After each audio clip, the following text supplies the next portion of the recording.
Ustadz, adakah cara dalam Islam menyikapi orang-orang zolim dan gak punya hati yang sering menyakiti hati kita? Lahum qulubul la yafqahuna biha. Ada orang yang memang diceritakan oleh Allah tuh punya hati. Hatinya ada, manusia tuh pasti punya hati.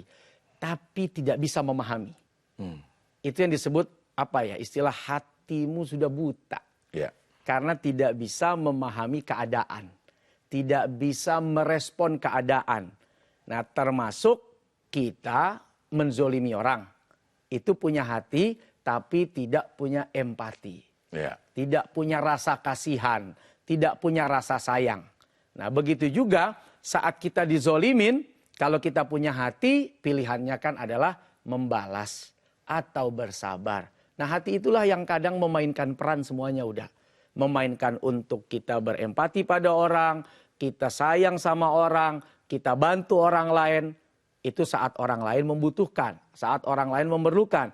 Dan hati juga yang akan merespon bagaimana sikap kita menghadapi orang-orang yang menzolimi kita.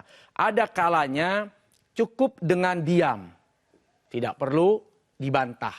Ada kalanya cukup dengan direspon dengan cara yang santun.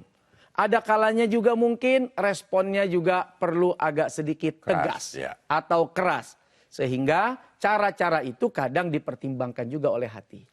Kalau gue terlalu keras, kesalahan baru sedikit, kasihan nanti gimana keluarganya. Gimana orang-orang yang ada di sekitarnya. Kalau memang hanya dengan kalimat cukup ya, orang sudah sadar cukup sampai di situ. Tidak perlu terlalu panjang. Nah, itu semua adalah respon hati. Makanya kalau istri minta belanja, semua saya cukupi. Dengan kalimat cukup ya. Nah, itu bukan dicukupi. Cukup ya. Kan kalau tasnya kalau semua saya cukupi, saya kasih. Ini cukup ya. Cukup. Jadi nggak dibeliin. Cukup. Iya. Selalu mencukupi.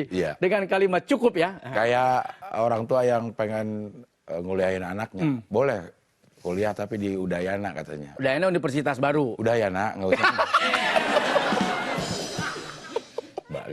Sudah seneng aja katanya. Udayana Bali nih, gue ke Bali. Kapan nih berangkat nih Pak? Udayana kuliahnya gitu. Oke. Ini ada pertanyaan lagi. Apa hukumnya bagi orang yang sering mengumbar keburukan demi menjatuhkan orang lain, Ustaz? Ya, membuka aib. Ya. Membuka kesalahan orang lain.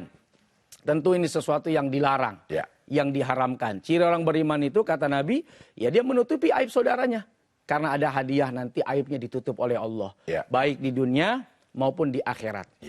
Aib kita ini pada prinsipnya tidak terhapus, tapi tersimpan. Dan disimpan rapi oleh Allah.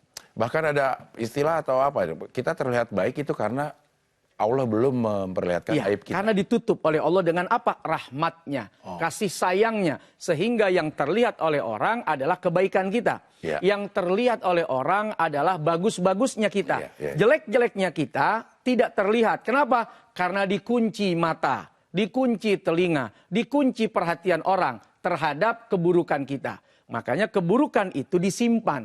Yang namanya barang disimpan, itu bisa diambil lagi nggak? Bisa. Bisa ditarik lagi nggak? Bisa. Maka Allah menjanjikan lewat lisan nabinya, kau tutup aib saudaramu. Maka ditutup oleh Allah aibnya di dunia dan di akhirat. Artinya kalau dia buka aib orang lain, kejahatan, kejelekan orang lain, apalagi demi menjatuhkan kehormatannya, maka aibmu yang disimpan oleh Allah nih, ibarat air di dalam talas. Nah, dibuka.